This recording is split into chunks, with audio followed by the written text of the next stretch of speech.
আসসালামু আলাইকুম সুপ্রিয় দর্শক, আশা করি সকলেই ভালো আছেন। সকলের সুস্বাস্থ্য কামনা করে আজকের ভিডিও শুরু করতেছি। আজকে আমি আলোচনা করব বর্তমান সময়ে সবথেকে সমালোচিত মাছ শোল মাছ নিয়ে। শোল মাছ বর্তমান সময়ে সবথেকে দামি মাছ।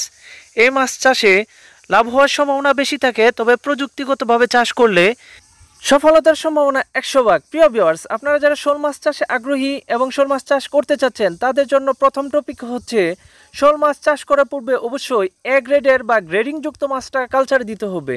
তো গ্রেডিংযুক্ত কালচারের গুরুত্ব কী সে সম্পর্কে আপনাদের সাথে বিস্তারিত আলোচনা করার চেষ্টা করব।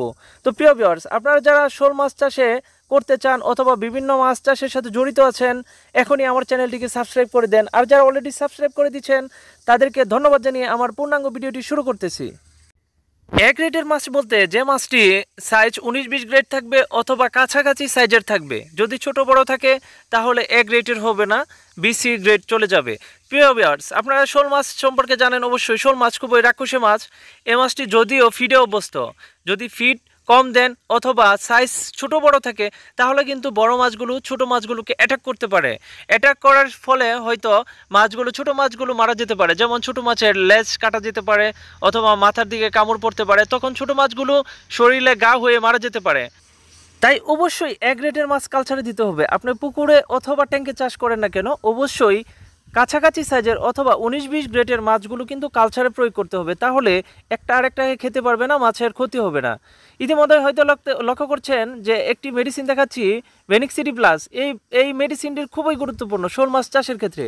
শোল মাছ চাষের ক্ষেত্রে যখন মাছগুলো খাবার খাবে না বা খিদামন্দ হবে অথবা পুকুরে অথবা ফ্লকে অ্যামোনিয়া গ্যাস হবে, তখন কিন্তু এই মেডিসিনটি দিতে পারেন। এই মেডিসিনটি দেওয়ার ফলে মাছের খাবার চাহিদা বেড়ে যাবে অথবা ক্ষুধামন্ত অথবা যে পেটের যে গ্যাস অথবা পুকুরের যে গ্যাস, এটা দূর হয়ে যাবে। আপনারা লক্ষ্য করুন মাছের পোনাগুলো খুবই সুন্দর সাইজ, এ গ্রেডের বলতে পারেন, ১৯-২০ গ্রেডের। তো আমরা কিন্তু হাতে করে এগুলো গ্রেডিং করেছি। এই দেখেন, লক্ষ্য করেন কিভাবে বড়গুলো বাছাই করে ছোটোগুলো আলাদা করে মিডিয়াম সাইজ যেগুলো ১৯-২০ গ্রেড, এগুলো কিন্তু আমরা বিক্রি করছি। আপনারা যারা কালচারে দিবেন অবশ্যই কিন্তু এ গ্রেডের মাছটা প্রয়োগ করবেন বা কালচারে দিবেন। প্রিয় ভিউয়ার্স, মাছ চাষের ক্ষেত্রে শোল মাছ খুবই গুরুত্বপূর্ণ একটি মাছ। এই মাছ খুবই দামি মাছ, বাজারে বেশ চাহিদা রয়েছে। তবে শোল মাছ চাষের ক্ষেত্রে পুকুরে যদি কালচার করেন অবশ্যই পার উঁচু হতে হবে। পার উঁচু করার পর যদি উঁচু না হয় তাহলে নেটিং করে দিতে হবে, উঁচু করে যেন লাফায় না যেতে পারে। দ্বিতীয়ত শর্ত হচ্ছে শোল মাছ চাষের ক্ষেত্রে অবশ্যই কুচুরিপানা রাখতে হবে, অল্প কিছু কুচুরিপানা রাখতে হবে।